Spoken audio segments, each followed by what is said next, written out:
Embarking on the journey of uncovering your passion through personal pursuits is like setting out on a quest to discover the treasure trove within yourself.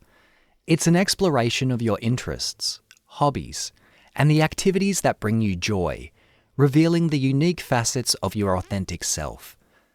The first chapter in Personal Odyssey often unfolds in the simple moments of everyday life. In the world of personal pursuits, hobbies become the playground of self-discovery.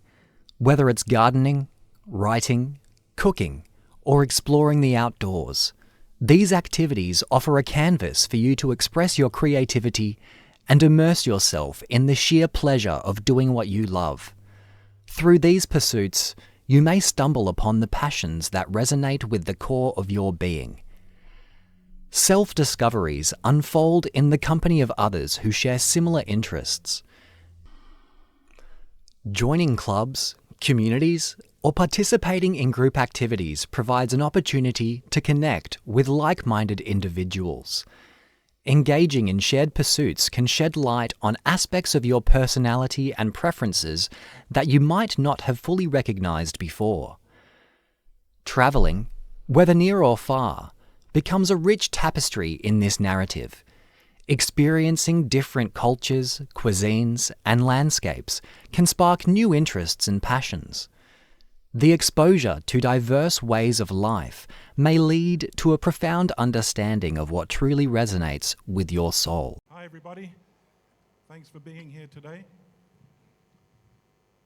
Just seen a few clips and there'll be some photographs of my life in film, and I'd like to share with you the idea of inspiration and to believe in yourself and do what you do and never give in. Somehow when I was 15, I knew what I wanted to do, and that was to work in television with the Channel 9 network in Perth. And I was lucky. You can see the photograph of my dad on the rubber crocodile, because he worked in film and TV in England with MGM and Associated British Pictures, making a lot of movies, very famous ones. So he and I made home movies on 8mm when I was 8 or 9 years old. And when I got a bit older, I moved in to the same area. We filmed the America's Cup, a lot of TV shows with Channel 9, and then I was offered a job in Hong Kong. I was up there for over 30 years in Hong Kong and China, which I loved. It was great. And I learned a lot from the culture. So half my thinking is Chinese now. If you have an idea and you compare with what other people are doing and you believe in yourself, you can keep going if you never give in. And this is what I did. I just kept going. And I was lucky, and a lot of international awards came in. And then I started reading the news that we have around the world today, all the troubles, and I wondered, what can I do? And I realized I can make a movie for children, our next generation, and in the movie I can deliver messages that will help the next generation, our children, grow into being better people and to be excited and curious and intrigued by different people with different cultures and come together and learn from each other. This is a good way forward, I believe. It's not religious, it's humanity. So I sat down for 7.5 months and I wrote a story from 4 o'clock in the morning to 9 o'clock at night, 7 days a week. I exhausted myself 3 times, but I kept on going because I never give in. And in the story and in the message is now in an ebook, which is selling around the world.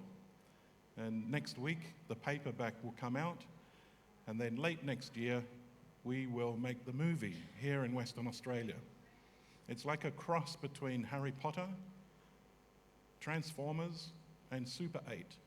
Harry Potter in terms of 3 hero 11-year-old children, Transformers in terms of live action footage with animated characters, and Super 8 like aliens. The aliens in Earth Movers are evil and they attack.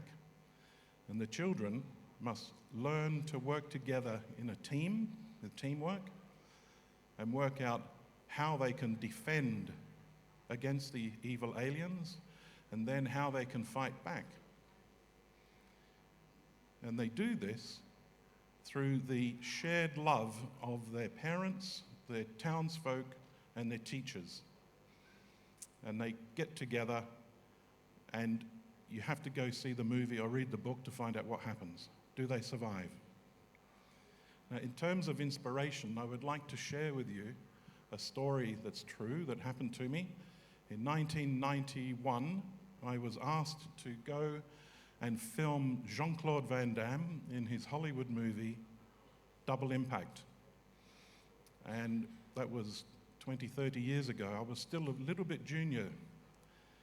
And the American cameraman they had was quite upset. They were hiring local people and not flying people from Hollywood in. So he was always angry, which didn't put me in a good position, made me very nervous. And it was the first time I had filmed with the rectangle cinema screen shape. I was used to the TV screen shape.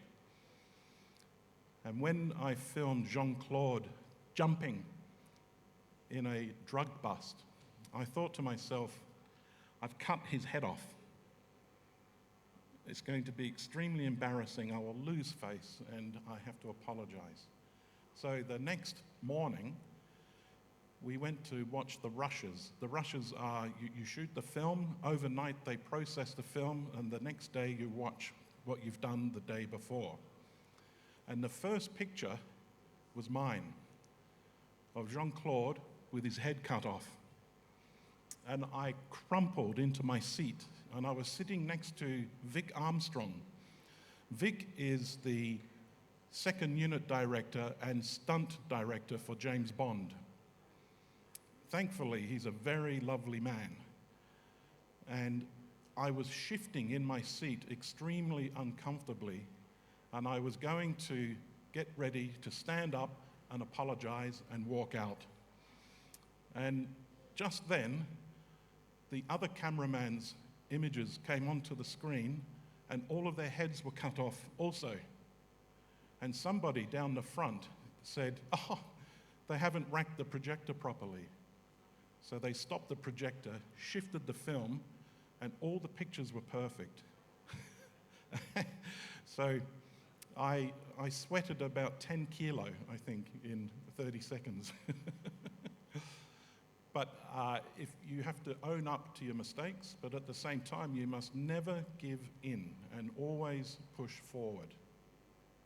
This is the message, especially for the children. So in Earth Movers, I contacted the estate of Sir Winston Churchill, and they gave us permission to use his never give in speech. And if the children take away today this message, never give in, ever. Just keep going.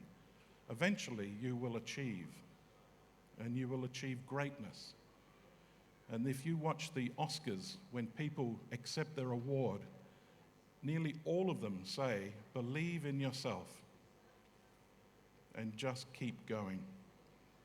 That's a very big message. Does anybody have any questions? All good. All right, good, thanks. How much time do I have, Gloria?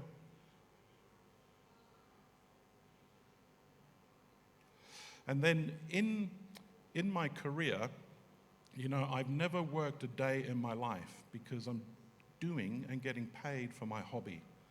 I've been lucky enough to go to the Amazon jungle and to amazing locations to film, and the people we've met, the places we've been. Like in 1991 in Beijing, China, we were the first commercial crew ever to film on the steps of the Hall of the People. This video is me filming Transformers, Bin Yin Gam Gong, Transformers 4 in Hong Kong. There's 69 floors up. And you can see that I'm swinging the camera around.